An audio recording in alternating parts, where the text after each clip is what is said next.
India நிகழ்ச்சியை தொடங்கி வைக்க வரும் 19/1/2024 அன்று சென்னைக்கு வருகை தரும் பாரதம் போற்றும் உன்னத தலைவர் திரு நரேந்திர மோடி அவர்களை வருக வருக என வரவேற்கிறோம். வேண்டும் மோடி, மீண்டும் மோடி. இப்படிக்கு பாஜக மத்திய சென்னை மேற்கு மாவட்டம் என்றும் தேசப்பணியில் மாவட்ட தலைவர் என் தனசேகர், மாவட்ட பொருளாளர் வி ரமேஷ், அட்வொகேட். 3 நாள் பயணமாக வெள்ளியன்று தமிழகம் வரும் உலக அரங்கில் நம் இந்தியாவை திரும்பி பார்க்க வைத்திருக்கும் பாரத நாட்டின் தவ புதல்வர் பாரத பிரதமர் திரு நரேந்திர மோடி அவர்களை வருக வருக என தமிழக பாஜக சிந்தனையாளர் பிரிவு அன்போடு வரவேற்கிறது. வேண்டும் மோடி, மீண்டும் மோடி. அலைக்கடலான திரள்வில் என அழைக்கிறார் பாஜக மாநில தலைவர் திரு அண்ணாமலை. இப்படிக்கு பாஜக தமிழ்நாடு சிந்தனையாளர் பிரிவு மாநில தலைவர் செல்வி கே தாமோதர் மற்றும் சிந்தனையாளர் பிரிவு மாநில மாவட்ட நிர்வாகிகள். ஒரே நேரத்துல ஈராக் மீதும் பாகிஸ்தான் மீதும் தாக்குதல் நடத்தியிருக்காங்க. என்ன காரணத்துக்காக ரெண்டு பக்கமும் மாறி மாறி தாக்குதல்? ஈரானுக்கும் பாகிஸ்தானுக்கும் ஜென்ம விரோதம். அது முதல் காரணம் ஈரான் இந்தியாவை ஆதரிக்கிறது. இந்தியாவோட வெளிநாட்டு கொள்கை கடந்த 20-30 ஆண்டுகளாவே நிலையா இருக்கிறதுக்கு காரணம் நம்ம ஒரு ஸ்டாண்ட் எடுக்கிறோம். இஸ்லாமிய நாடுகள் அனைவரையும் அரவணைத்து நாம் போக வேண்டும். காங்கிரஸா இருந்தாலும் பிஜேபி இருந்தாலும் டொனால்ட் ட்ரம்ப் மோடிட்ட சொன்னாராம், நாளை காலையில பாகிஸ்தான் 3 உடைச்சு கொடுக்கட்டுமான்னு கேட்டாராம். என்னோட பரிசா உங்களுக்கு கொடுக்குறேன், பஞ்சாப், பலுச்சிஸ்தான், இஸ்லாமாபாத் 3 உடைச்சு தரேன். மோடி சொன்னார், டைம் வரும்போது பண்ணுங்க, அவசரப்பட வேண்டாம். இப்ப ட்ரம்ப் வந்துட்டு இருக்காரு. ட்ரம்ப் வந்தாருன்னா பாகிஸ்தான் கதை காலி. அங்க மெயின் ப்ராப்ளம் என்னன்னா, இஸ்ரேலை அழிக்கணும்னு சுத்தி இருக்கிற அத்தனை நாடுகளும் விரும்புது. இஸ்ரேலுங்கிறது கண்ணை உறுத்துது அவங்களுக்கு. அது எப்படியோ அந்த இஸ்ரேல் எடுக்கணும். இஸ்ரேலை கை வைக்க முடியாத காரணம் இந்தியா பாகிஸ்தான் எதிர்க்க முடியும். Pakistan cannot oppose India. அந்த அளவுக்கு பலம் வந்து போயிட்டோம். பாகிஸ்தானோட முடிவு இந்தியா எழுதுமா, ஈரான் எழுதுமா, ஆப்கானிஸ்தான் எழுதுமா, அமெரிக்கா டொனால்ட் ட்ரம்ப் தலைமையில் எழுதுமாங்கிறத இப்ப கேள்வி. உண்மையாலுமே மீண்டும் ஒரு வளைகுடா போர் வெடிக்க வாய்ப்பு இருக்கா? ஃபுல் ஃபிளெஜ் போர் வராது. இது எப்படி நடக்கும்னா, ஆதன் தமிழ் நேயர்களுக்கு அன்பு வணக்கம். நம்மோடு மூத்த பத்திரிகையாளர் திருமிகு பிரகாஷம் சுவாமி அவர்கள் உள்ளார். வணக்கம் சுவாமி. வணக்கம். சமீப காலமாக உலகத்துல மிகப்பெரிய போர்கள் எல்லாம் நடந்துகிட்டே இருக்கு. போன வருஷம் கிட்டத்தட்ட 100 நாட்களுக்கு போன வருஷத்துல ஆரம்பித்த ஈரானுக்கும் ஹமாஸுக்குமான போர் 100 நாட்களை தாண்டி நடந்துகிட்டு இருக்கு. குறிப்பாக நமது அண்டை நாடான ஈரான், பாகிஸ்தான் இங்கேயும் ஒரு மிகப்பெரிய ஒரு போர் வெடிச்சிருக்கு. ஒரே நேரத்துல ஈராக் மீதும் பாகிஸ்தானும் ஒரே நேரத்துல தாக்குதல் நடத்தியிருக்காங்க. பாகிஸ்தான் மீது ஈரான் நடத்திய தாக்குதல் வந்து ஒரு மிகப்பெரிய தாக்குதல். 2 பக்கமுமே பலிகள் ஏற்பட்டிருக்கு. கிட்டத்தட்ட 9 பேர் வரைக்கும் 2 பக்கமும் இறந்திருக்காங்க. இந்த தாக்குதலை வந்து இந்தியா வந்து அமைதியாக வேடிக்கை பார்க்குறாங்க. இன்னும் உடச்சு சொல்ல வேண்டும் என்றால், ஈரானுக்கு சப்போர்ட் பண்ணதே இந்தியா தான். என்ன காரணத்துக்காக 2 பக்கமும் மாறி மாறி தாக்குதல்? என்ன காரணம்? ஈரானை ஏன் இந்தியா ஆதரிக்கிறது? இதுக்கு பின்னாடி ஏதாவது இந்தியாவுக்கு நலன்கள் இருக்கா? இந்த பின்னணி என்ன சார்? ஜோசியக்காரங்கள 2024 வார் நிறைய வரும்னு சொன்னாங்க. சரி, நான் கூட நினைச்சேன் இதுனா இந்த மாதிரி சொல்றாங்களேன்னு. ஏன்னா ஆல்ரெடி ரஷ்யா யுக்ரைன் வார் போயிட்டு இருக்கு. ஆமா, ஒரு பக்கம். இப்ப என்ன ஆகி போயிடுதுன்னா, ஈரானுக்கும் பாகிஸ்தானுக்கும் ஜென்ம விரோதம். ஓகே, அது முதல் காரணம் ஈரான் இந்தியாவை ஆதரிக்கிறது. இந்தியா வந்து இந்தியாவுக்கு ஒரே எதிரி பாகிஸ்தான் தான். ஓகே, ஈரானுக்கு பல எதிரிகள், பாகிஸ்தானுக்கு பல எதிரிகள். அந்த இஸ்லாமிய நாடுகளிலே ஒண்ணுக்கு ஒன்று ஒத்துமை கிடையாது. இந்தியா பார்த்தீங்கன்னா எதிரி பாகிஸ்தான் மட்டும்தான். சைனா வந்து ஒரு டிஸ்டன்ட் எதிரி. நம்ம ஏதோ ஒரு 62 வார் நடந்து அப்புறம் ஒன்றும் வார் நடக்கல. ஆனால் பாகிஸ்தான் மாதிரி அடிக்கடி தொந்தரவு கொடுக்கறது இல்லை. சைனா பாலிசியில் திட்டிப்பாங்க. ஆனால் ஏதோ ஒரு அக்ரெஷன் பண்ணா, டோக்லம் பண்ணா, அது அப்படியே ஒன்று போச்சு. ஆக்கிரமிப்பு பண்ணியிருக்காங்க இந்திய பகுதிகளை. ஆமாம், ஆக்கிரமிப்பு பண்ணியிருக்காங்க. அப்புறம் ஆனால் வந்து பெரிய லெவலில் வார் வரல. என்னன்னா, ஈரான் வந்து இந்தியாவோட நட்பு நாடு. முதல் காரணம் ஈரானுக்கும் பாகிஸ்தானுக்கும் ஆகாது. ஆப்கானிஸ்தான் இந்தியாவோட நட்பு நாடு. முதல் காரணம் ஆப்கானிஸ்தான் பாகிஸ்தான் ஆகாது. எதிரிக்கு எதிரி நண்பன்ற கொள்கை. இந்தியா என்ன பண்ணிட்டு ஈரானை நல்லா போஷித்து வளர்த்து வந்தது. அதுக்கிட்டேருந்து ஆயில் வாங்குது, கொடுத்தது வந்தது. சரி, அமெரிக்கா வந்து ஈரான் மீது பொருளாதார தடை விதித்த போது இந்தியா அமெரிக்காட்ட சொல்லிச்சு, உங்க பொருளாதார தடை உங்க கூட வச்சுங்க, ஈரான் கிட்ட நாங்கள் வியாபாரம் பண்ணாமல் இருக்க முடியாது, நாங்கள் வியாபாரம் தான் பண்ணுவோம். அப்போ அமெரிக்கா சொல்லுது, நீங்கள் தீவிரவாதத்தை ஆரம்பிக்கிறாங்களா, என்ன வேணா வச்சுக்கோ, எனக்கு தெரியும் எங்கள் நாட்டை பற்றி, ஈரான் எங்களை அகைன்ஸ்டாக போகாது. அப்போ அமெரிக்காலே பல பேர் சொன்னாங்க, இந்தியா தப்பு பண்ணுறது, ஈரானுக்கு போய் தூண்டு, அதுக்கு சாப்பாடு போட்டு வளர்க்குறாங்க, அழிக்க போகுதுன்னு. இந்தியாவோட வெளிநாட்டு கொள்கை கடந்த 20-30 ஆண்டுகளாகவே நிலையா இருக்கிறதுக்கு காரணம் நம்ம ஒரு ஸ்டாண்ட் எடுக்கிறோம். இஸ்லாமிய நாடுகள் அனைவரையும் அரவணைத்து நாம் போக வேண்டும். காங்கிரஸா இருந்தாலும் பிஜேபியா இருந்தாலும் துபாய், UAE, கத்தார். ஏன் நம்ம எக்ஸ்ட்ரா மைல் போறோம்? ஏன்னா நம்ம அவங்க கூட நம்ம கொஞ்சம் ரஃபா இருந்தா எல்லா இஸ்லாமிய நாடுகளும் ஒன்னா சேர்ந்துடும். இப்ப என்ன போச்சு, இப்போ முதல் ஒரு காலத்துல OICன்னு ஒரு மாநாடு நடக்கும் வருஷம், ஆர்கனைசேஷன் ஆஃப் இஸ்லாமிக் கண்ட்ரீஸ்னு. இஸ்லாமிய நாடுகள் ஒரு 60-80 நாடுகள் ஒரு தடவையும் ஆண்டு அறிக்கையில ஆண்டு விழா நடப்பாங்க. எல்லாரும் Indonesia, Pakistan, Iran, Iraq, Saudi Arabia எல்லாம் கலந்துக்கும். அதுல காஷ்மீரை பத்தி பேசுவாங்க. நான் சொல்றது 30 வருஷத்துக்கு முன்னாடி. இந்தியா இப்போது இஸ்லாமிய நாடுகள் நெருக்கமானதுனால காஷ்மீர் பிரச்சனை கை விட்டாங்க. OIC பாகிஸ்தானுக்கு மரண அடி. பாகிஸ்தான் சொல்லுது, என்ன காஷ்மீர், காஷ்மீரா பாயமுட்டு போ, ஒழுங்கு இந்தியாவோட ஃப்ரெண்ட்லி. அந்த அளவுக்கு நம்ம UAE, சவுதி அரேபியா, கத்தார், அப்புறம் அந்த போன்ற இந்தோனேஷியா போன்ற இஸ்லாமிய நாடுகளோட நட்பு பாராட்டி வருகிறோம். அந்த நட்பு பாராட்டுறது பாகிஸ்தான் வயிற்றில் புளிய கிடைக்குது. என்னடா அது, நம்மெல்லாம் ஒன்னா மதத்தில் இருக்கணும் பார்த்து இவங்க வேட்டு வைக்கிறாங்க. அந்த மாதிரி ஈரானுக்கும் இந்தியாவுக்கும் மிக நல்ல அண்டர்ஸ்டாண்டிங், எக்ஸ்போர்ட் இம்போர்ட்டும் எல்லாம் ஆட்டும். இப்போ என்ன ஆயிடுச்சுன்னா, பாகிஸ்தானுக்கு ஒரு பக்கம் ஆப்கானிஸ்தான் எதிரி, ஒரு பக்கம் ஈரான் எதிரி. இது ஷியா முஸ்லீம், சுன்னி முஸ்லீம் அந்த ஒரு கான்ஃப்ளிக்ட் இருந்தால் கூட பாகிஸ்தான் சும்மாவே இருக்காது, நோண்டிகிட்டே இருக்கும். ஈரான் கிட்ட வேலை பழிக்க அயத்துல்லா கொமேனின்னு ஒருத்தர் இருந்தார், ஈரானோட சூப்பர் மீ. பாகிஸ்தானை ஒரே நாள் அழிப்பேன்னார் அவர். அவன் இந்தியா வேடிக்கை பார்த்துட்டு இருந்தது. சரி, இது என்னன்னா, பாகிஸ்தான் இப்போ நொடிஞ்சு நலிஞ்சு போனா கூட ஆர்மி அந்த நாட்டை கண்ட்ரோல் பண்ற வரைக்கும் இந்த மாதிரி தான் நடக்கும். ஓகே, ஜனநாயகம் இல்லை, ஜனநாயகம் கிடையாது, ஒண்ணுமே கிடையாது. எக்கானமி வீக்கு, பணமும் கிடையாது, மக்கள்கிட்ட சாப்பாடும் பணம் கிடையாது. இது இல்லாம பாகிஸ்தான்ல பிரிவினைவாதம் அதிகமானதுக்கு காரணம் கடந்த 10 ஆண்டுகளாக மோடி கொடுக்குற டெவலப்மெண்ட் இந்தியாவில் பார்க்குறாங்க. இதுக்கு முன்னாடி மன்மோகன் சிங் கவர்மெண்ட்ல டெவலப்மெண்ட் இல்லைன்னு சொல்ல மாட்டேன். மோடி வந்த பிறகு நம்ம பக்கத்து ஊர் என்னப்பா இப்படி டெவலப் ஆகி போச்சு, மூன்றான் ராக்கெட் விடுறான், சந்திரனுக்கு விடுறான், நம்ம ஊரில் பார்த்தா அவன் தண்டத்தை சாப்பிட்டுக்கிறான்னு சொல்லிட்டு நம்ம பாகிஸ்தான் வெளியில் போயிடலாம். பலுச்சிஸ்தான் என்ற ஒரு மாநிலம், பஞ்சாப் என்ற மாநிலம் தனி நாடு கேட்டு போராட்டம் பண்ணுறது, அதுக்கு இந்தியா மறைமுகமாக உதவி பண்ணுறது, RAW ஒர்க் பண்ணுறாங்க. அது எல்லாம் ஜியோ பாலிட்டிக்ஸில் சகஜம், நம்ம ஒன்றும் சொல்ல முடியாது. டொனால்டு ட்ரம்ப் மோடிகிட்ட சொன்னான், நாளைக்கு காலையில் பாகிஸ்தானை 3 உடச்சி கொடுக்கட்டுமான்னு கேட்டாராம். என்னோட பரிசாக உங்களுக்கு கொடுக்குறேன், பாகிஸ்தானை 3 உடச்சி, பஞ்சாப், பலுச்சிஸ்தான், பாகிஸ்தான், இஸ்லாமாபாத் 3 உடச்சி தரேன். மோடி சொன்னார், டைம் வரும்போது பண்ணுங்க, அவசரப்பட வேண்டான்னு. இப்போ ட்ரம்ப் வந்துட்டு இருக்காரு. ஃபர்ஸ்ட் அயோவா காங்கிரஸில் ஜெயிச்சிட்டார். அடுத்தது ஜனநாயக கட்சி வரப்போறது இல்லை, குடியரசுக் கட்சி வந்தால் ட்ரம்ப் தான் ஜனாதிபதி. ட்ரம்ப் வந்தாருன்னா பாகிஸ்தான் கதை காலி, கோவிந்தா, பினிஷ் பண்ணிடுவாங்க. இல்ல, ட்ரம்ப் வந்தாலும் அமெரிக்காவுக்கு ஒரு நெருக்கடியா போய் தானே முடியும்.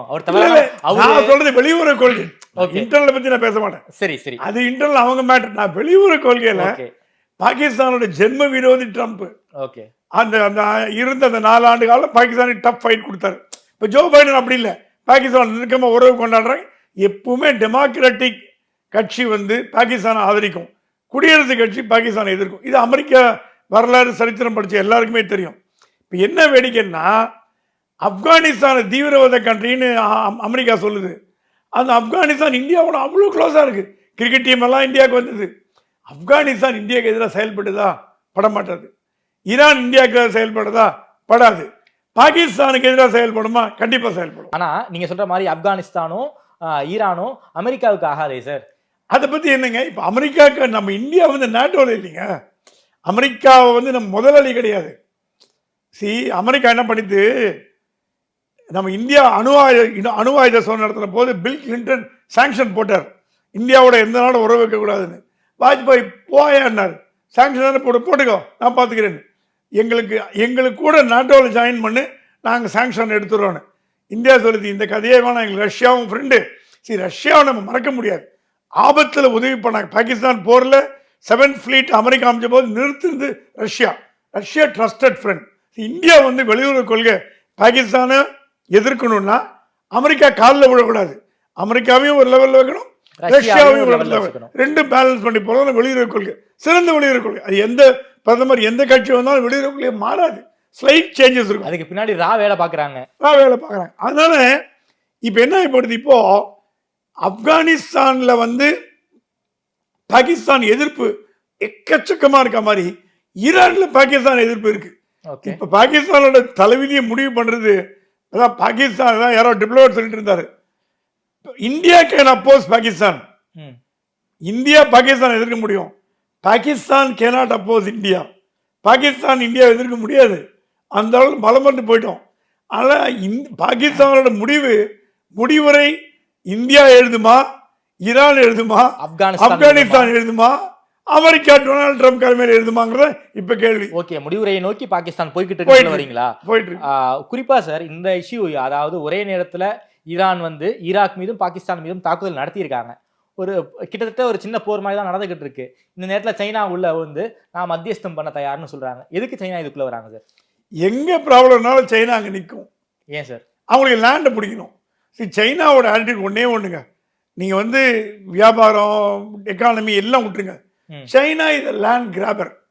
இல்லீகல் ஆக்குபேஷன் ஆஃப் லேண்ட்ல சைனாவை பீட் பண்ண, ஸ்ரீலங்கால பண்ண மாதிரி. ஆமா, சைனா வந்து அது மண்ணாசை பிடித்த நாட்டுல உலகத்துல 195 நாடுகள்ல மண்ணாசை பிடிச்ச முதல் நாடு எதுன்னு கேட்டீங்கன்னா சைனா தான் சொல்றேன். காசு கொடுத்து. ஏன்னா அந்த பக்கம் பாத்தீங்கன்னா சைனாவை சுத்தி இருக்கிற அத்தனை நாடுகளுடைய சண்டை, சைனாவை சுத்தி இருக்கிற நாடுகள் 10 நாடுகளோட போர். இந்த பக்கம் பாத்தீங்கன்னா உங்களுக்கு தைவானோட போர். தைவானுக்கு சைனா ஆகவே ஆகாது. அது அதனால சைனாவோட தைவான் சண்டை போடுறதுனால இந்தியாவும் தைவானும் ஃப்ரெண்டா இருக்கு. நம்ம பாலிசி சைனாக்கு எதிரியா வா வா வா என் ஃப்ரெண்டு, பாகிஸ்தானுக்கு எதிரியா வா வா கூட உட்காந்துக்கோ, அந்த லெவலில் நம்ம பேலன்ஸ் பண்றோம். இந்தியா வியட்நாமுக்கே சப்போர்ட் பண்றது. வியட்நாம் தமா தூண்டு கண்ட்ரி. ஆமா, ஏன் சப்போர்ட் பண்றது? சைனாவுக்கு அடிக்கணும்னா வியட்நாமில் பேஸ் வச்ச காலி. எப்படி டியோகோ கார்சியா வச்சாங்களோ இந்திய பெருங்கடல்ல, அந்த மாதிரி சைனா வந்து இந்தியாவுக்குள்ள வந்து போராடவே முடியாதுங்க. ஏன்னா மலைப்பகுதி, இமாலய மலை ஏறி வந்து இறங்கி பண்ண முடியாது. தோக்லாம்ல தான் பண்ண முடிஞ்சது. சைனா பேக் இந்தியா வார் வந்து அருணாச்சல் பிரதேசல உள்ள வந்தாங்களே வந்துட்டாங்க. நான் என்ன சொல்றேன், சைனா இந்தியா வார்ல ஒரு குறிப்பிட்ட நிலப்பகுதியில் மட்டும்தான் போரிட முடியும். நான் சொல்றது இந்த ஆர்மி. பாகிஸ்தான் அப்படி இல்லை. பாகிஸ்தான் ஹியூஜ் பார்டர், எந்த பக்கத்துல இருந்தாலும் தாக்க முடியும். ராஜஸ்தான்ல இருந்து இதுவரைக்கும் குஜராத் வரைக்கும் போகுது. சைனா பார்டர் அப்படி இல்லை, ஒரு குறிப்பிட்ட பகுதி தான் நிலம், மீதிலாம் மலையேறி பாதி உயிர் போயிடும். அதனால நமக்கு ஒரு அட்வான்டேஜ் சைனாட்ட. தைவான் கூட நம்ம வியட்நாம் கூட இருக்கும். நம்ம அங்க பேஸ் வச்சோம்னா சைனாவை 5 நிமிஷம் தாக்க முடியும். சைனாக்கு தெரியும். அதனாலதான் ரிட்டாலியேட் பண்றதுக்கு ஸ்ரீலங்கால சைனா பேஸ் வைக்க பாக்குறாங்க, நம்மளை மிரட்டி பாக்குறதுக்கு. அம்பந்தோட்டால இப்ப திருப்பி சொல்லி இப்ப அடங்கிட்டாங்க. ஸ்பை வெஹிக்கிள் வந்து சைனாவோட நோக்கம் என்னன்னா, எந்த நாட்டுல அமெரிக்கா கிட்டயோ ரஷ்யா கிட்டயோ இங்கிலாந்து கிட்டயோ விளையாடாது, பிரான்ஸ் ஜெர்மனி விளையாடாது, அது மூன்றாம் உலக நாடுகள்கிட்ட விளையாடும். சின்ன நாடுகள், இந்த கயனா, ட்ரினிடாட், டொபாகோ, இங்கெல்லாம் என்ன பண்ணும், சவுத் ஆப்பிரிக்கா, இந்த மாதிரி நாடுகள்ல பிரச்சனை வந்தா பெரிய மாதிரி போய் நிற்கும். ஓகே, அதுக்கு ஒண்ணு வியாபாரம் இல்ல இடத்த போடணும் சார். அதாவது இந்தியா பாகிஸ்தான் இந்த பிரச்சனையை பத்தி ஓரளவுக்கு நாம பேசிட்டோம். உலக அரசியலுக்கு போகணும்னு நினைக்கிறேன். குறிப்பாக இந்த வளைகுடால மீண்டும் ஒரு மிகப்பெரிய போர் வெடிக்க வாய்ப்பு இருக்குன்னு சொல்றாங்க. ஒரு பக்கம் இஸ்ரேலுக்கும் ஹமாஸ்க்கும் ஒரு மிகப்பெரிய போர் போய்கிட்டு இருக்கு. இந்த சமயத்துல ஏமன் நாட்டை சேர்ந்த ஹவுதி இந்த அமைப்பு வந்து ஹமாஸ்க்கு ஆதரவு கொடுத்திருக்காங்க. இந்த ஹவுதி அமைப்பு ஈரானுக்கு ரொம்ப ரொம்ப நெருக்கமான அமைப்பு. இந்த ஹவுதி அமைப்பை போஷிப்பதே ஈரான் தான். உங்களுக்கு தெரியும், டிசம்பர் இறுதியிலிருந்து ஜனவரி முதல் வாரத்தில் இந்த சூயிஸ் கால்வாய் பகுதிகளில் ட்ரோன் தாக்குதல் மூலமா ஹவுதி பண்ணியிருக்காங்க. இதை காரணமா வச்சு ஒரே நேரத்தில் யுஎஸும் யூகேவும் ஒரு ட்ரோன் தாக்குதல் பண்ணியிருக்காங்க. மறுபடியும் இந்த வளைகுடா போர் வெடிக்க வாய்ப்பு இருக்கா சார்? இதுக்கு என்ன சார் காரணம்? வளைகுடால காலங்காலமா இருந்து வர பிரச்சனை இஸ்ரேல் பாலஸ்தீனியன் சண்டை. ஆமா, அதை வந்து தீர்க்கவே முடியல. அமெரிக்கால எந்த ஜனாதிபதி வந்தா கூட 10 ஜனாதிபதி 20 ஜனாதிபதி முதல்ல கேம்ப் டேவிட்ல வந்து கூப்பிட்டு வச்சு 2 பேரையும் பேச வைப்பார். யசர் அராஃபத் இருந்த வரைக்கும் ஓரளவுக்கு யசர் அராஃபத் சிறந்த தலைவர், இந்தியாவோட நெருங்கிய நண்பர், ராஜீவ் காந்தியோட நெருக்கமான நண்பர், ராஜீவ் காந்தி கொலை பத்தி வார்ன் பண்ணவர். அவர் PLO தலைவராக இருந்தார், பாலஸ்தீன் லிபரேஷன் ஆர்கனைசேஷன், பாலஸ்தீன சுதந்திர பாலஸ்தீன. அவர் இஸ் a moderate man. அவர் விஷம் கொடுத்து கொல்லப்பட்டார். அவரோட மரணம் இயற்கையான மரணம் இல்ல, ஸ்லோ பாய்சன் கொடுத்து கொல்லப்பட்டார். அவரோட மனைவியே பல பேட்டியில சொல்லிருக்காங்க. இந்தியாவுக்கு நண்பர். இந்தியா என்ன பண்ணும், இஸ்ரேலையும் ஃப்ரெண்டிப்பா வச்சுக்கும், PLOவையும் ஃப்ரெண்ட்ஷிப்பா வச்சுக்கும். அது யசர் அரபத் மறைந்த பிறகு PLOட நட்பு விரிசல் விட ஆரம்பிச்சது. இந்தியா கூட அதை கரெக்டா இஸ்ரேல் பயன்படுத்தி நகர்ந்து நகர்ந்து நகர்ந்து நகர்ந்து உள்ள வந்துருச்சு. வந்து இஸ்ரேல் வந்து அரபாத் இருக்கிற வரைக்கும் இந்தியா இஸ்ரேல் ஆதரவு கொடுத்ததே கிடையாது. சுப்பிரமணிய சுவாமி தான் முதல்ல இஸ்ரேல் போய் இஸ்ரேலுக்குன்ற முதல் இந்தியாவோட பாலிட்டிஷியன். இந்தியா இஸ்ரேல் உறவு முதல்ல இருந்து குரல் கொடுத்து அவர் தான் சுப்பிரமணிய சாமி. என்ன காரணம்? சுப்பிரமணிய சாமி அரசாங்கம் ஆரம்ப முதலமா பாலஸ்தீனை ஆதரிச்சிருக்காங்க காந்தி காலத்துல இருந்து. ஆமா, என்ன காரணம்னா அவர் என்ன சொல்லுவார் சுப்பிரமணிய சுவாமி, இஸ்ரேல் தான் பாகிஸ்தானுக்கு எதிரி, பாலஸ்தீன் பாகிஸ்தானுக்கு எதிரியா? எப்படி நடக்கும்? நமக்கு எதிரி நண்பன், இஸ்ரேலை பக்கத்துல வச்சுக்கோன்னு சொல்லுவார். அது அந்த காலத்துல வந்து இந்தியா வந்து இஸ்ரேலை வந்து ஒரு தீண்டத்தகாத நாடா பார்த்த வருடங்கள் உண்டு. இந்திரா காந்தி பீரியட்ல எல்லாம் அது தீண்டத்தகாத நாடா பார்த்தாங்க. அப்புறம் நரசிம்மராவ் பீரியட்லோ வாஜ்பாய் பீரியட்லோ கொஞ்சமா வந்தாச்சு. இப்போ அங்க மெயின் ப்ராப்ளம் என்னன்னா, இஸ்ரேலை அழிக்கணும்னு சுத்தி இருக்கிற அத்தனை நாடுகளும் விரும்புது. இஸ்ரேலுங்கிறது கண்ணை உறுத்துது அவங்களுக்கு. அது எப்படியோ அந்த இஸ்ரேல் எடுக்கணும். இஸ்ரேலை கை வைக்க முடியாத காரணம் அமெரிக்கா முழு சப்போர்ட், யூகே முழு சப்போர்ட், நாட்டோ முழு சப்போர்ட். இவங்களாம் நினைச்சாலும் இந்த கண்ட்ரி காலி பண்ணிடுவாங்க. ஸோ அந்த டக் ஆஃப் வார் ஒரு இந்த பக்கம் ஈரான் ஈராக் வார், எனக்கு தெரிஞ்சு நான் குழந்தையா இருக்கும்போது ஈரான் ஈராக் வார் பார்த்து இன்னும் அது தீர மாட்டேங்குது. அது பல்வேறு ரூபங்கள் எடுக்குது. இப்போ இந்தியா பாகிஸ்தான் சண்டை போடுவாங்க, அடிச்சுப்பாங்க, முடிஞ்சு போயிடும். அது தொடர்ச்சியா நடந்துகிட்டே இருக்கும். அது தொடர்ச்சியா நடந்துட்டு அது வேற ரூபங்கள், வேற குரூப்பு, வேற. இது எல்லாமே இந்த மிடில் ஈஸ்ட்ல பாத்தீங்கன்னா குழுக்கள். ஆமா, குரூப், கண்ட்ரி கிடையாது, குரூப் தான். குரூப் நல்ல ஞாபகம் வச்சுங்க. ஹமாஸ்ங்கிறது ஒரு குரூப் தான், PLOங்கிறது ஒரு குரூப்புங்க, அரசாங்கம் கிடையாது. ஆமா, நீங்க எக்ஸைல் சொல்லிக்கலாம், சரி இது எக்ஸைல் கவர்மெண்ட். ஆனா இந்த குழுக்கள் எப்படி வந்து பாகிஸ்தானோட ஒரு ஆர்மி, ஒரு ட்ரைபல் வந்து காஷ்மீரை கைப்பற்ற 1947 வந்ததோ, பாகிஸ்தான் ஆர்மி வரல, குழு வந்தது, ஒரு குரூப். இஸ்ரேல் வந்து காஷ்மீரை கைப்பற்ற மகாராஜா ஹரிசிங் ஓடி வந்து உண்டா டெல்லியில, ஐயா எங்க நாட்டை காப்பாத்துங்கன்னு. அப்பதான் இணைஞ்சது. ஸோ பாகிஸ்தான் ஆகட்டும், அந்த இஸ்லாமிய நாடு ஆகட்டும், அரசாங்கங்கிறது அங்கே பவர்லெஸ். இந்த குரூப் தான் பவர்ஃபுல். இந்த குரூப் வந்து மாறிட்டே வரும், பேர் மாறும், ஆல் கொய்தா, நிறம் மாறும், எல்லாம் மாறும். ஆனா அவங்களோட முதல் எதிரி இஸ்ரேல். ஓகே சார், இந்த இஷ்யூவை பொறுத்த வரைக்கும் இந்த ஹவுதி அமைப்பின் மீது ஒரே நேரத்தில் யூகேவும் யூஎஸும் தாக்குதல் பண்ணியிருக்காங்க. குறிப்பாக இந்த சுயிஸ் கால்வாயில வந்து போற எல்லா கப்பலையும் இவங்க ஹவுதி வந்து தாக்குதல் பண்ணியிருக்காங்க. இதன் காரணமாக தான் யூகேவும் யூஎஸும் ஏமன் மீது தாக்குதல் நடத்தியிருக்காங்களா?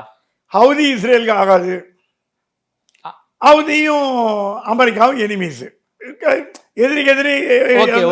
அந்த ஹவுதி மீதான தாக்குதலை வந்து ஈரான், ரஷ்யா, துருக்கி, ஜோர்டன், எகிப்து இவங்க எல்லாருமே அப்போஸ் பண்றாங்க. ஆமா, இந்த பாலிடிக்ஸ் எப்படின்னா, அமெரிக்கா சென்ட்ரிக்னு ஒரு பாலிடிக்ஸ் இருக்கும், ஓகே, இஸ்ரேல் சென்ட்ரிக்னு ஒரு பாலிடிக்ஸ் இருக்கும், அவங்களுக்குள்ள ஒரு பாலிடிக்ஸ் இருக்கும். மூணை பிரிக்கலாம். வேடிக்கையா இருக்கும் உண்மை. அமெரிக்கா ரொம்ப எல்லாம் சேர்ந்துப்பாங்க. அமெரிக்கா எதிர்க்கணும்னு வரும்போது ஈரான், ஈராக், ஆப்கானிஸ்தான் உள்ள சேர்ந்துக்கும். சரி, அவங்களுக்குள்ள அடிச்சுப்பாங்க. ஓகே, ரஷ்யாவும் சேர்ந்துக்கிட்டாங்க. அதுல எல்லாம் அது ஷியா சுன்னி எல்லாம் ஒன்னா சேர்ந்துடும். அமெரிக்கா அந்த பக்கம் போன உடனே நீ பேருனா நான் பேருனா அடிச்சுக்கும். இது வந்து வேடிக்கையான டிப்ளமசி. ஆனா இந்தியா என்ன பண்ணுது, எல்லாத்தையும் விட்டு வேடிக்கை பார்க்குது. அப்படி அமைதியா குவைட்டா இன்னைக்கு என்ன வேணா. ஆனா இன்னைக்கு என்ன பண்ணிருக்காரு இந்தியாவோட வெளியுறவுத்துறை ஸ்போக்ஸ்மேன், ஈரானுக்கும் பாகிஸ்தானுக்கும் சண்டையில ஈரானுக்கு ஆதரவா இந்தியா ஸ்டேட்மெண்ட் விட்டுருக்காரு. ஆமா, இது எதை காட்டுறது? ஈரானோட நம்ம நட்பு நாடு. அமெரிக்கா கோவம் வரும், அதை பத்தி எங்களுக்கு கவலை இல்லை. ஓகே, உங்களுக்கு நீ கொஞ்சம் தான் கொஞ்சம். அமெரிக்காவுக்கு வந்து அமெரிக்காவோட அடிமை நாடு பாகிஸ்தான். ஓகே, அமெரிக்கா அடிமை நாடு, நமக்கு யாரும் அடிமை நாடு கிடையாது, நம்மளே அடிமைப்படுத்த முடியாது. ஈரானை சப்போர்ட் பண்ணது காரணம் டாக்டிக்கலா பாகிஸ்தான் செக் கொடுக்கறதுக்கு இந்தியா இன்னைக்கு ஜெய்ஸ்வால் சொல்லிருக்கார் ஸ்போக்ஸ்மேன், வி சப்போர்ட் ஈரான். இப்ப பாகிஸ்தான் திருப்பி ஈரானை தாக்க ஆரம்பிச்சிருது. ஓகே, ஆரம்பிச்சாச்சா? இப்ப முழு ஃபுல் ஃபிளெஜ் வாரம் வந்ததுன்னா, இந்த வார் வந்து இதோட நின்றதுன்னா பரவாயில்ல, பெருசா போச்சு வச்சுக்கோங்க, ஈரானுக்கு பிரச்சனையே கிடையாது. ஏன் அப்படி சொல்றீங்க? பாகிஸ்தான் நாளா உடையும். ஏன்னா அங்க பலூச்சிஸ்தான் குரூப்னு ஒன்று இருக்கு. அந்த பலூச்சிஸ்தான்ல தான் வந்து இவங்க அடிக்கிறாங்க. அது என்ன காரணம்? அந்த மக்களை தூண்டி விட இவங்க ஈரான் என்ன பண்ணுது, பாகிஸ்தான் உள்நாட்டு கலவரம் ஏற்படுத்தி அதை நாளா உடைக்கணும்னு இந்தியாவோட கொள்கை என்னன்னா பாகிஸ்தான் 4 உடையும் இந்தியாவோட ஆசை. ஓகே, ஈரானும் பலுசிஸ்தான் மேல தான் தாக்குதல் பண்ணிருக்காங்க. ஏன்னா அப்பதான் அந்த பலுச்சிஸ்தான் மக்கள் வெகுண்டு எழுதி பாகிஸ்தான் அடிப்பாங்க. இந்த ட்ரிகர் எஃபெக்ட்னு சொல்லுவோம்ல, அந்த ட்ரிகர் எஃபெக்ட்ல இப்ப பாகிஸ்தான் வந்து என்ன நடக்கும்னா, இந்த வார் தொடர்ந்ததுன்னா பாகிஸ்தான் 4 உடையும். இது ஒரு ரொம்ப நாள் முன்னாடியே டொனால்ட் ட்ரம்ப் சொன்னார், நான் உடைச்சு கொடுக்கிறேன். அதாவது வளைகுடா போரின் காரணமாக பாகிஸ்தான் 4 உடையும் சொல்றீங்களா? இந்த இன்டர்நேஷனல் ப்ராப்ளம்னால ஏன்னா பாகிஸ்தான்ல ஒரு 40-50% மக்கள் இந்தியா மாதிரி வரணும்னு ஆசைப்பட்டு இந்தியாவோட சேரணும்னு ஆசைப்படுறாங்க, தனி நாடாக ஆசைப்படுறாங்க. இப்போ பலுச்சிஸ்தான்லாம் மோடி வந்து ஒரு பெரிய ஒரு கடவுள் மாதிரி மதிக்கப்படுறாரு. அது வந்து பாகிஸ்தான் ராணுவம் கரம் கொண்டு அமுக்குது, கிரஷ் பண்றது. ஓகே, தனி நாடு வரணும் துடிக்கிறாங்க. ஆனா இந்தியா மறைமுகமா பலுச்சிஸ்தான் தனி நாடு பாகிஸ்தான்ல வர்றதுக்கு உதவி செஞ்சுட்டு தான் இருக்கு. பாகிஸ்தான் உடையறதுக்கு வாய்ப்புகள் மிக மிக அதிகம். இந்த போர் தொடர்ந்ததுன்னா பலியா போறது ஈரான் இல்ல, பாகிஸ்தான் தான். இந்த இஷ்யூவை பொறுத்த வரைக்கும் உலக நாடுகள் வந்து ஈரான் எல்லாருமே டார்கெட் பண்றாங்க. ஏமனுடைய ஹவுதிகள், லெபனான்ல இருக்கக்கூடிய ஹிஸ்புல்லாக்களை வந்து ஈரான் தான் ஆதரிக்கிறாங்க. ஸோ அதன் காரணமாக நாங்கள் எல்லாரும் எதிர்க்கிறோம். குறிப்பாக ஏன் வந்து இந்த 2 அமைப்புகளையும் ஈரான் ஆதரிக்கணும், என்ன சார் காரணம்? ஈரான்ல வந்து அயத்துல்லா கொமேனின்னு ஒருத்தர் இருந்தார். இது கிங் மாதிரி, அவர் தான் ஒரு அன்கிரவுண்டு. அதுக்கு முன்னாடி பாத்தீங்கன்னா ஈரான்ல ஜனநாயகம் இருந்தது. ஈரான்ல நம்ம நம்ம what do you call that, the Tatas ஃபேமிலிலாம் இருக்காங்க பாருங்க. அந்த ஃபேமிலிஸ் வந்து ஆரிஜின் எங்கேருந்து பார்த்தீங்கன்னா உங்களுக்கு அங்கே ஈரான்லேருந்து தான் வந்தாங்க. அந்த whole families came to India. Zoroastrian பேர், ஜொராஸ்ட்ரியனிசத்தின் பிறப்பிடம் ஈரான். அக்னி வழிபாடு பிறப்பினது தெரியுமா? அக்னி வளர்த்து பூஜை பண்றமே, அக்னி வழிபாடு தொடங்கிய இடம் ஈரான். ஈரான் அப்போ ஒன்னா இருந்தது, எல்லாம் அகண்ட பாரதம் ஈரான்ல இருந்தா எல்லாம் வந்தது. ஸோ ஈரானுக்கு இந்தியாவுக்கு தொப்புள் கொடி வரவு உண்டு என்னைக்குமே. ஆனா ஈரான் என்ன பிரச்சனைன்னா, ஈரான் வந்து ஒரு நல்ல ஒரு ஜனநாயக ஆட்சியிலேருந்து அது வந்து சர்வாதிகாரத்துக்கு போச்சு. அயாத்துல்லா கொமேனி கையில் எடுத்தார். அப்புறம் கொமேனி அவங்க ஃபேமிலி எல்லாம் ஆண்டாங்க. அப்புறம் சர்வாதிகாரம், தீவிரவாதம் எல்லாம் போச்சு. இந்தியா பொறுத்த வரைக்கும் என்னன்னா, எங்க பேச்சுக்கு நீ வரலையா, உன் பேச்சுக்கு நான் வரல, நீ என்ன வேணா பண்ணிக்கோ, நீ ஈராக்கோட சண்டை போட்டுக்கோ, ஈரானோட சண்டை போட்டுக்கோ, ஹிஸ்புல்லாவோட அடிச்சுக்கோ, என்னோட பண்ணிக்கோ, எங்கிட்ட வராது. அது அமெரிக்கா சொல்லி, அது இல்லை நீ செல்ஃபிஷா இருக்க, எங்களை அடிக்கும்போது நீ வாய் மூடிட்டு இருக்க, அவனை போய் சப்போர்ட் பண்றேன்னு. ஓகே, ஈரான் வந்து ஹிஸ்புல்லாவையும் ஹவுதிகளையும் தூண்டி விடுறாங்க. அவங்களுக்குள்ள சண்டை நம்ம அதை தள்ள முடியாது. இப்போ சுன்னி ஷியா கிளாஸ்ல இந்தியா தலையிடவே ஏன்னா நம்ம நாட்டுல வந்து யார் மெஜாரிட்டியா இருந்தா கூட அவங்களுக்குள்ள பிரச்சனைப்பா, நம்ம உள்ள போவேனாப்பா, அவங்க என்ன ஆட்சி நம்ம கிட்ட வராத வரைக்கும் நம்ம நல்ல ஃபாரின் பாலிசி கொள்கை. இது அமெரிக்கா கேட்குது, இந்தியா வேணா எங்களை அடிக்கும் போது நீ வேடிக்கை பார்த்துட்டு அப்புறம் ஒண்ணு மட்டும் பண்றேன்னு இந்தியா சொல்லுது பாரு. அவங்க இன்டர்னல் ப்ராப்ளம் எனக்கு தெரியாது, எங்க நாட்டுக்கிட்ட மரியாதையா இருக்க, எங்களுக்கு தொந்தரவு பண்ணல, எங்களை தொந்தரவு. இன்ஃபேக்ட் ஆப்கானிஸ்தான்ல தீவிரவாதிகள் வந்த பொழுது உலக நாடு என்ன தெரியுமா சொல்லிது, முதல் அட்டாக் இந்தியா தான் சொல்லிது. இந்தியா சொல்லிது எங்களுக்கு எப்படி ஹேண்டில் பண்ண தெரியும், நீங்க சும்மா இருங்க, நாங்க பாத்துக்கிறோம் அப்படின்னு ரகசியமா தூது விட்டு ஆப்கானிஸ்தான, ஆமா என் பக்கம் வராத, பாகிஸ்தானோட முடிச்சுக்கோ, எங்களை விட்டுரு, நீ நானும் கை கோத்துக்கலாம். யாரோட? தீவிரவாதிகளோட. தாலிபான் நீங்க நினைச்சு பாத்தீங்களா? தாலிபான் ஆட்சி பண்ணிக்கிட்டு இருக்காங்க, ரூல் பண்ணிட்டு இருக்காங்க. இந்தியா சாப்பாடு கொடுத்தோம். தாலிபான்கள் என்னதான் வெறியரா இருந்தா கூட நன்றி மறக்காதவர். கவர்மெண்ட் அங்க ஆரம்பிச்சிட்டாங்க, அரசாங்கம் போயிட்டு நம்ம சாப்பாடு கொடுக்குறோம், டெவலப்மெண்ட் பண்றோம். நம்ம என்னென்ன ஆப்கானிஸ்தானுக்கு நம்ம இந்தியா பண்ணா உதவினா மாதிரி எந்த நாட்டுக்குமே உதவினதில்லை. அதெல்லாம் நன்றியோட பார்க்குறாங்க. பார்த்ததுனாலதான் இந்தியா கிட்ட அவங்க வரதில்லை. இந்தியா என்ன சொல்லுது, நீ டெரரிஸ்டா இருக்கியா, தீவிரவாதியா இருக்கியா, நான் உன்னை கண்ட்ரோல் பண்ண மாட்டேன். I am not a world policeman. World policeman America தான், எல்லாம் அடக்கி வைப்பான். இந்தியா சொல்லுது, நீ என்ன வேணா பண்ணிக்க தலைவரை, என்னை விட்டுரு, என் நாட்டுக்கிட்ட வராத அப்படிங்கிற கொள்கையினாலதான் இந்தியா தலை தப்பிச்சிட்டு இருக்கு. சார், இன்னொரு இஷ்யூ வந்து ஒரு டிப்ளமேட் ஒரு இன்டர்வியூவா கொடுத்துருந்தா, அதை நான் கேட்டேன். என்ன சொல்ல வர்றாருன்னா, இஸ்ரேலுக்கும் ஹமாஸ்க்கும் ஒரு போர் நடந்துச்சு. இந்த போரை வந்து ஈரான் தன்னுடைய தலைமையின் கீழே எல்லா இஸ்லாமிய நாடுகளும் ஒன்று சேரணும்னு ஆசைப்பட்டுச்சு. அதை அமெரிக்கா தடுத்துருச்சு. இதை மனசுல வச்சுக்கிட்டு ஈரான் வந்து ஹவுதியை தூண்டி விட்டு இருக்காங்க. ஹவுதி வந்து செங்கடல் பகுதியில் தாக்குதல் பண்ணிக்கிட்டு இருக்காங்க. ஒரே நேரத்தில் யுஎஸும் யூகேவும் ஏமன் மேல தாக்குதல் பண்ணியிருக்காங்க. இதன் காரணமாக இஸ்லாமிய நாடுகள் எல்லாருமே நம்ம பின்னாடி வந்துடும் அப்படிங்கிற ஒரு பகல் கனவுல ஈரான் இருக்கு, குறிப்பாக தன்னுடைய தலைமையின் கீழே ஒட்டுமொத்த இஸ்லாமிய நாடுகள் வரணும், அதன் காரணமாக தான் இந்த செங்கடல் தாக்குதலை வந்து ஈரான் தூண்டி விட்டுக்கு ஒரு டிப்ளமேட் வந்து ஒரு பேட்டி கொடுத்திருக்காரு. இது எந்த அளவுக்கு சார் சரி? சரி, இப்போ நீங்க பாத்தீங்கன்னா இந்த ஈரான் ஈராக்கு இந்த இந்த இந்த சமாச்சாரங்கள்லாம் ஃபண்டு பண்றது எங்கன்னு பாத்தீங்கன்னா அரப் கண்ட்ரி தான். ஓகே ஃபண்டிங் அங்கே தான் போகுது. ஓகே ஏன்னா ஆயில் ரிச் கண்ட்ரி, ஆமா கொள்ள பணம் இருக்குது அவங்ககிட்ட. சவுதி அரேபியா ஆட்டம், கத்தார் ஆட்டம் எல்லாம் அவங்க நம்ம சொல்லக்கூடாது. தீவிரவாதங்களை வளர்த்து விடுறதுக்கு காரணமே அங்க நாடுகள் அமைதியா இருக்கு. இப்ப நீங்க சவுதி வளைகுடா நாடுகள் பாத்தீங்கன்னா தீவிரவாதம் இந்த பேச்சே கிடையாது. ஆமா, இவங்க என்ன பண்ணுவாங்க, ஒரு 50,000 கோடி கொடுத்து தீவிரவாதிகிட்ட இருந்தா வச்சுக்கோ, எல்லாரையும் பாடி எங்கிட்ட வராத, எங்க அவங்க சேஃப்டியை பாத்துக்கிறாங்க. ஏன்னா பணம் இருக்கு அவங்க கிட்ட, கொள்ள பணம் இருக்கு, பணம் ப்ராப்ளமே இல்லை. ஆனா என்ன பண்றாங்க, வளர்த்து விடுறாங்க. நீ அங்கே போய் அவனாடி இவனாடி அவனாடி. சவுதி அரேபியாலையும் கத்தார்லையும் அமெரிக்க ராணுவ தளம் இருக்கு. எவ்வளவு பேருக்கு தெரியும்னு தெரியாது. ராணுவ தளம் இருக்கு, அமெரிக்க ராணுவ தளம். எங்க இஸ்லாமிய நாடுகள்ல எங்கான ராணுவ தளம் பார்த்திருக்கீங்களா? கத்தார் இது அமெரிக்க நிலை. எதுக்கு அங்க அமெரிக்க ராணுவ தளங்கள் அது ஏன் வச்சிருக்காங்கன்னா ஒரு ஸ்ட்ராட்டஜிக் பாயிண்ட் அவங்களுக்கு ஒன்று வச்சிருக்காங்க. அமெரிக்காவுக்கு 2 பேருக்கும் ராணுவ ஒப்பந்தம் இருக்கு.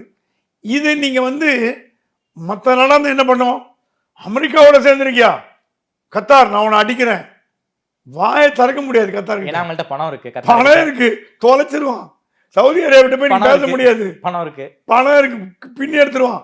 அவன் என்ன சொல்றான், அந்த பிச்சை போடுற எடுத்துக்கோ, $10,000 கோடி, $50,000 கோடி எடுத்துக்கோ, என்ன வேணா பண்ணிக்க, எங்க கிட்ட வராத.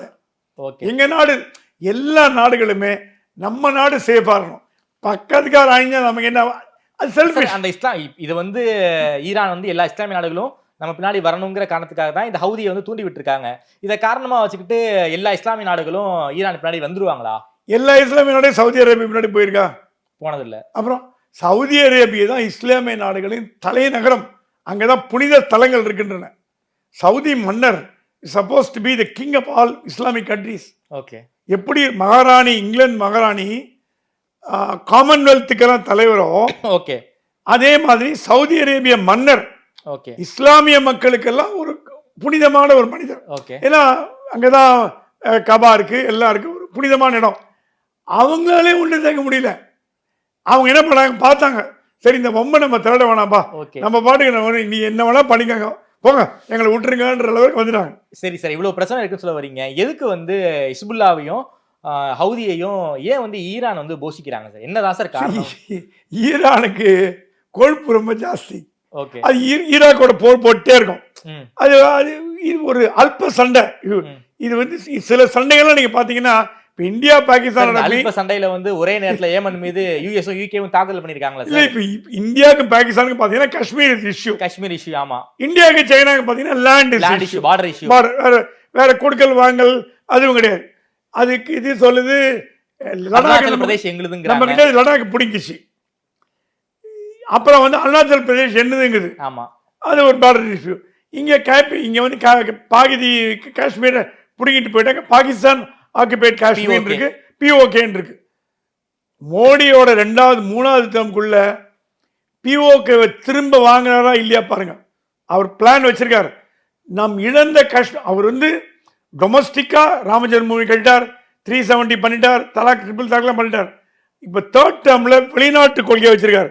முதல் வெளிநாட்டு கொள்கை, நாம் இழந்த பாரத மண்ணை அட்லீஸ்ட் காஷ்மீரையாவது மீட்கணும். அது மீட்கணும்னா பாகிஸ்தான் உடையணும். உடனே ஈஸியாக அந்த மக்கள் வர தயாராக இருக்காங்க இந்தியாவோட. ஏன்னா இந்தியாவோட டெவலப்மெண்ட் பார்த்துட்டு நம்ம எப்படா இந்தியாவோட சேருவோம்னு காத்துட்டு இருக்காங்க. அந்த ராணுவம் அவங்களை கண்ட்ரோல் பண்ணி வைக்குது. பாகிஸ்தான் உடஞ்சதுன்னா பலுச்சிஸ்தான் தனி நாடாகும். இந்தியா பாகிஸ்தான் ஆக்கிபைட் காஷ்மீர் இந்தியாவோட சேரும். இந்தியாவோட இந்த பக்கம் தலைவலி போயிடும். சார், குறிப்பாக இந்த சூயிஸ் கால்வாயை பத்தி உங்கள்கிட்ட நான் கேட்கணும்னு நினைக்கிறேன்.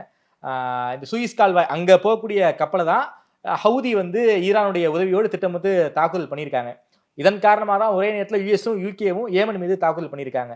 ரொம்ப முக்கியமான இடம், சென்சிட்டிவான பகுதி. அந்த சரக்கு கப்பல் பாதுகாப்பு தான் எங்க முக்கியம்னு அமெரிக்காவும் சொல்றாங்க, யுஎஸும் சொல்றாங்க. ஏன் சார் அந்த சூயஸ் கால்வாய் பகுதி ஏன் அவங்க வந்து ரொம்ப சென்சிட்டிவான இஷ்யூவா ஏரியாவா பாக்குறாங்க சார் அமெரிக்காவும் யூகேவும்? சூயஸ் கால்வாய்ங்கிறது அந்த இடத்தோட டோல்கேட். மேற்கத்திய நாடுகளுக்கு நம்ம டோல்கேட், நம்ம டோல்ல பணம் கொடுக்குறோம்ல, ஆமா, அந்த வழியா போற கப்பல்லாம் கள்ள வசூல் பண்ற இடம் தான் சூயஸ் கெனால். எஜிப்ட் வாங்க. ஆமா, அது என்னன்னா அந்த உங்களுக்கு அந்த ஐரோப்பாவையும் அமெரிக்காவையும் ஆசியாவையும் இணைக்கக்கூடிய இடம் அந்த இடம். ஆமா. அது வழியா வரதுனால பல்லாயிரக்கணக்கான டாலர்களை எரிபொருள் மிச்சம் பண்றீங்க. இல்லாட்டா சுத்திட்டு வரணும், ஆப்பிரிக்காவை சுத்தி போகணும். ஆமா. இப்ப நம்ம இலங்கை வழியா ஒரு இது போட்டா நடுவில் போலாம். இலங்கை சுத்திட்டு தான் கப்பல் வருது. ஆமா. ஒரு பிளான் இருந்தது இலங்கை நடுவில் போடலான்னு. அந்த மாதிரி சூயஸ் கனாய் வந்து ஆரம்பிக்கப்பட்டது வர்த்தகத்துக்கு உதவியா இருக்குதான். அது மேல வந்து எல்லா நாடுகளுக்கும் ஒரு கண்ணு. ஏன்னா முதல் வருவாய் அந்த நாட்டோட வருமானம் கொட்டுன்னு கொட்டுறதுக்காக. ஏன்னா ஒரு நாளைக்கு 1000 கப்பல் போகுது எஜிப்ட். அது கிராஸ் பண்ண போற கப்பல்கள் அதிகம் போயிட்டே இருக்கும். அது போக போக பணம் கொட்டும். எஜிப்ட் தானே சார் கொடுத்து. ஆமா, இல்ல, ஏன்னா உலக வர்த்தகத்தோட தலைமை இடமே அதை கிராஸ் பண்ணி போனதான் நடக்கும். இந்த பக்கத்தையும் அந்த பக்கம் போனா, அந்த பக்கத்தையும் இந்த பக்கம் மாத்தி போயிட்டு இருக்கும். நம்ம டோல்ல போயிட்டு வர மாதிரி சிம்பிளா சொன்னா காசு கொட்டுற இடம். காசு கொட்டுற இடத்த எங்கன்னா சும்மா விடுவாங்களா? பிடிக்க பார்ப்பாங்க. சிம்பிளா சொல்லணும்னா யார் சார் அந்த இடத்த பிடிக்க பாக்குறாங்க? எல்லாரும் பிடிக்க பாக்குது. அங்க இருக்கிற முஸ்லாமிய கண்ட்ரிகள், அமெரிக்காவும் பிடிக்க பாக்குது, இஸ்ரேலும் பிடிக்க பாக்குது, எல்லாம் பிடிக்க பாக்குது. எஜிப்ட் எப்படி சார் விட்டு கொடுப்பாங்க? அந்த இடத்தை விட்டு கொடுக்கறது இல்லை. இது என்ன பிரச்சனைன்னா, அங்க ஈஜிப்டோட பிரதமரா இருந்த ஒரு நாசர்னு ஒருத்தர் இருந்தார், அபெல் கவன். அவர் இருந்த வரைக்கும் ஜனநாயகமா நடந்து வந்தது. இப்ப ஈஜிப்து ஜனநாயகம் போச்சு. ஆமா. அது ஒரு தீவிரவாதிகள் ஒரு கிட்டத்தட்ட ஒரு பாதி தீவிரவாதின்னு வச்சுக்கோங்களேன். ஈரான் அளவுக்கு இல்லாட்டி கூட ஓரளவுக்கு தீவிரவாத கண்ட்ரி தான். அங்கே ஒரு சேஃப்டி கிஃப்ட்லாம் ஒன்றும் கிடையாது. இது என்ன போச்சு, ஒன்று நீங்கள் உலகத்தில் போர்னு பார்த்தீங்கன்னா 2-3 ஃபேக்டர் தான் இருக்கும். லேண்டு, பணம், ஆயில். இது இந்தக்குள்ளதான் 80% நடக்கும். இப்போ இஸ்ரேல் பாலஸ்தீன் வந்து லேண்டு, இடத்துக்காக போடப்பட்ட சண்டை. இந்தியா பாகிஸ்தான் மாதிரி. ஸோ உலகத்தில் இருக்கிற சண்டைகளை ஈஸியா நம்ம வந்து 3 கேட்டகரியில் பிரிச்சிடலாம். ஆமா. சுவேஸ் கெனால்ல பணம் கொட்டு டெய்லி வருஷத்துக்கு 365 நாளும் பணம் கொட்டுது. ஆமா. பணம் கொட்டுற ஒரு மிஷினை எல்லாரும் கைப்பற்ற தானே பார்ப்பாங்க. இப்போ டோல் பிளாசா வந்து கான்ட்ராக்ட் முடிஞ்ச பிறகு வச்சுட்டு இருக்காங்க. ஏன்னா போற எல்லாம் காசு கொடுக்குறாங்க, சைக்கிள் தவிர எல்லாத்துக்கும் பணம் வாங்கலாம். அதே கான்செப்ட் தான் சூயஸ் கெனால். அந்த மத்தியதர நாடுகளின் toll plaza Suez canal. Okay sir, இந்த இஷ்யூவை பொறுத்த வரைக்கும் இந்த வளைகுடா போருக்கு வலை விரிச்சிருச்சு ஈரான். வளைகுடா போனால நமக்கு வந்து சில ஆதாயம் கிடைக்கும்னு வந்து ஈரான் நினைக்குது. உண்மையாலுமே மீண்டும் ஒரு வளைகுடா போர் வெடிக்க வாய்ப்பு இருக்கா சார்? ஃபுல் ஃபிளெஜ் போர் வராது. இது எப்படி நடக்கும்னா சீன்றாங்க. இது எப்பவுமே பழக்கம் உண்டு. இந்த ஈரான் ஸ்பான்சர் டெரரிசமா? Iran sponsor terrorism. ஈரான் வந்து எல்லாம் பண்ணும். அதோட இங்க ஈராக்கே நம்ம இந்தியாவோட ஃப்ரெண்ட்ஷிப் நடந்தாங்க. ஈராக் வந்து நம்ம எதிரி நாடு கிடையாது. ஓகே. நம்ம ரொம்ப இந்தியாவோட டிப்ளமேட்டிக் பாலிசி சூப்பரா வச்சிருக்கோம். ஓகே. பாகிஸ்தான் யார் எதிரியோ, எந்தெந்த இஸ்லாமிய நாடுகளோ எல்லாம் தோல்ல கை போட்டுக்கிட்டு மோடி எல்லாரும் போய் ஃப்ரெண்ட் பண்ணி கை கட்டிக்கு பிடிச்சி அணைச்சிக்கிட்டு எல்லாம் வச்சார். ஏன் அவருக்கு என்னன்னா, இஸ்லாமிய நாடுகளை உடைச்சாதான் பாகிஸ்தான் ஒரு பக்கம் சேர மாட்டாங்க. அந்த ஒரு கொள்கை. இப்போ இந்தோனேஷியா போன்ற பெரும் நாடுகள்லாம் இந்தியாவை சப்போர்ட் பண்றது. ஆர்கனைசேஷன் ஆஃப் இஸ்லாமிக் கண்ட்ரிஸ் ஓஐசியில் காஷ்மீர் பிரச்சனை 10 வருடமா எடுக்கப்படவில்லை. அது பாகிஸ்தானுக்கு மரணாடி. இப்போ ஓஐசியில் பாகிஸ்தான் சப்போர்ட் பண்றது கிடையாது, இந்தியாவும் பண்ண மாட்டாங்க, நடுநிலையா இருப்பாங்க. இந்தியாவோட வெளியுறவு கொள்கை வெற்றி என்னன்னா, இந்தியா கிட்ட நீ என்ன வேணா பண்ணிக்கோ, உங்களுக்குள்ள அடிச்சுக்கோ, சண்டை போட்டுக்கோ, எங்கிட்ட வராத, எனக்கு தொந்தரவு கொடுக்காத, அந்த பாலிசியில் இந்தியா ஓடு. ஓகே சார், ரொம்ப நன்றி சார். குறிப்பா இது வந்து ரொம்ப சிக்கலான இஷ்யூ, சாமானியனுக்கும் புரியும் வகையில் ரொம்ப எளிமையாக பேசியிருக்கீங்க. குறிப்பாக இந்த ஈரான் பாகிஸ்தான் பிரச்சனையில் ஈரானுக்கு வந்து இந்தியா சப்போர்ட் பண்ணுறது, இதுக்கு இந்தியாவுக்கு என்ன நன்மை கிடைக்கும், அதே போல் மீண்டும் வளைகுடா போர் வெடிக்குமா, இதுக்கு முன்னாடி ஈரான் என்ன மாதிரியான வேலை பண்ணுறாங்க, யூஎஸ் எப்படிலாம் ஸ்ட்ராட்டஜி, ஒரு மிகப்பெரிய ஸ்ட்ராட்டஜி பண்ணியிருக்காங்க அப்படிங்கிறத ரொம்ப விரிவாக பேசியிருக்கீங்க. ஒரு சாமானியனுக்கும் ஒரு ஜியோ பாலிடிக்ஸ் புரிகிற வழியில் பேசியிருக்கீங்க. நேரம் கொடுத்து பேசியிருக்கிறோம். நன்றி சுவாமி. நன்றி, தேங்க்யூ.